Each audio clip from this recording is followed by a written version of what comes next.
नमस्कार, मी पंजाब डक. मी माझ्या शेतामध्ये ना या ठिकाणाहून राज्यातल्या शेतकऱ्याला अंदाज देणार आहे.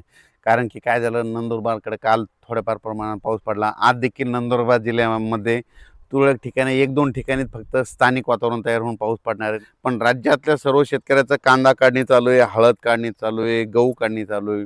तर त्या सर्व शेतकऱ्याला सांगू इच्छितो की राज्यामध्ये मग राज्यात काही पावसाचं वातावरण आहे का? तर मग तुम्हाला एक सांगू इच्छितो की राज्यामध्ये 17, 18, 19 या दरम्यान काय होणार आहे, थोडं कोकणाकडं म्हणजे कोकणपट्टीकडं म्हणजे सातारा, कुडाळ, सातारा, त्याच्यानंतर पुणे जिल्हा, भोर, महाबळेश्वर, तसंच इकडं नाशिक, इगतपुरीपर्यंत काय होणार आहे, 17, 18, 19, 20च्या दरम्यान त्या पट्ट्यामध्ये थोडं पावसाचं वातावरण तयार होणार आहे. म्हणजे ते त्या पट्ट्यातच राहणार आहे. महाराष्ट्रात इकडे या बाजूला येणार नाही म्हणून हा अंदाज लक्षात घ्यायचा. मग राज्यात सांगायचं झालं तर तिकडं पाऊस पडत असल्यामुळे त्या टायमाला काय होईल, महाराष्ट्रात 18, 19, 20च्या दरम्यान थोडं ढगाळ वातावरण राहणार आहे. म्हणून हे अंदाज शेतकऱ्यांना लक्षात घ्यायचा. म्हणजे असा खूप काही मोठा पाऊस नाही म्हणून त्याच्यामुळे काही चिंता करायची गरज नाही.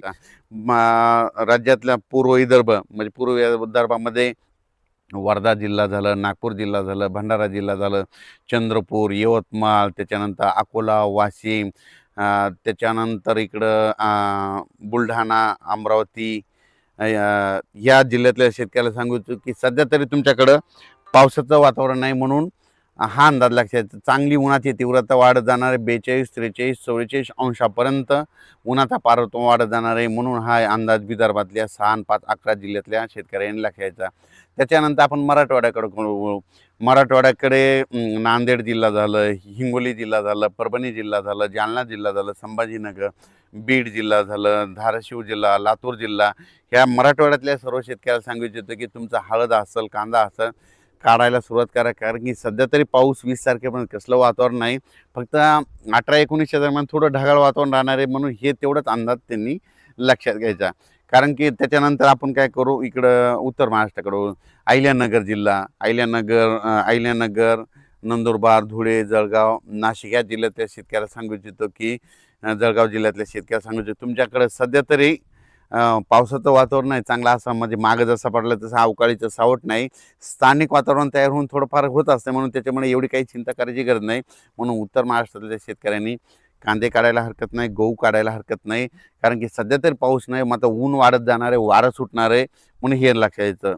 त्याच्यानंतर कोकणपट्टीकडं शेतकऱ्याचे काय झालं नेमकं, तिकडं आंबे चालू आहेत. तर तिकडल्याला सांगू इच्छितो की म्हणजे इकडं मावळ, पुणेच्या म्हणजे पश्चिमेला, पुणे जिल्ह्यापासून पश्चिमेला इकडं जुन्नर तालुका त्या पट्ट्यातल्या, त्याच्यानंतर इकडं सातारा, महाबळेश्वर त्या पट्ट्यामध्ये मात्र 18, 19, 20, 21च्या दरम्यान मात्र तिकडं पावसाचं वातावरण राहणार आहे.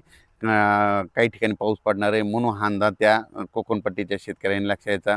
पण ते पाऊस मात्र महाराष्ट्रामध्ये तिकडे इकडल्या भागात पडणार नाही, म्हणून हे देखील लक्षात घ्यायचं. फक्त 18, 19, 20, 21च्या दरम्यान, एप्रिल दरम्यान काय होणार आहे, फक्त कोल्हापूर जिल्हा, सातारा जिल्हा, पुणे जिल्ह्याच्या पश्चिम भागाकडं इकडं जुन्नर तालुका ह्या पट्ट्यामध्ये काय होणार आहे, थोडं पावसाचं वातावरण होणार आहे. म्हणून हे लक्षात घ्यायचं. तसंच तेलंगणा, कर्नाटक, इकडं छत्तीसगड, मध्य प्रदेश त्या बाजूच्या लगतच्या शेतकऱ्याला सांगू इच्छितो की सध्या 20 तारखेपर्यंत हवामान कोरडं राहणार आहे. म्हणून हा अंदाज लक्षात घ्यायचा. तर पाहू शकता की हे आपलं सगळं शेतीचे कामे करून ठेवले. जरी उद्या पाऊस काळ सुरू झाला तर पेरणीची तयारी करून ठेवली. म्हणून असं शेती तयार करून ठेवावं लागते. संपूर्ण आमचं नांगरट झाली, पाळ्या देखील झाल्या आणि हे सगळं शेत दुरुस्त करून ठेवलं. पाहू शकता थेट तिथपर्यंत कडीपर्यंत पाहू शकता.